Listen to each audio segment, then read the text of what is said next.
పరమాత్మ కోసం పరిగెత్తుతున్నావా? భగవద్గీత చదువు. జీవిత పరమాత్మ తెలియలేదని బాధపడుతున్నావా? భగవద్గీత చదువు. నీవు ఎదగాలనుకుంటున్నావా? భగవద్గీత చదువు.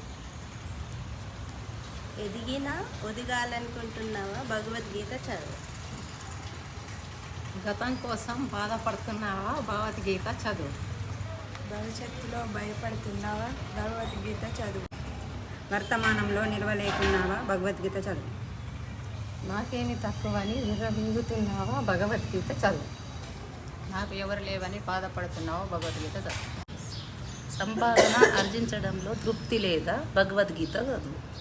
సారం లేని చదువులు చదువుతున్నావా? భగవద్గీతను చదువు. ఆత్మతృప్తి కోసం అన్వేషిస్తున్నావా? భగవద్గీత చదువు. దేహం సుఖం కోసం జీవిస్తున్నావా? భగవద్గీత చదువు. చావు పుట్టుకలను మర్చిపోతున్నావా? భగవద్గీత చదువు. యవ్వన గర్వంతో ఈర్ష్యపడుతున్నావా? భగవద్గీత చదువు. వృద్ధాప్యం వల్ల వ్యధ చెందుతున్నావా? భగవద్గీత చదువు. దినదినంగా రోగంతో బతకలేకపోతున్నావా? భగవద్గీత చదువు. పురాణాల సారం చేతనైతే సాయం చేయు కానీ చెడు చేయకు అని చెబుతుంది భగవద్గీత.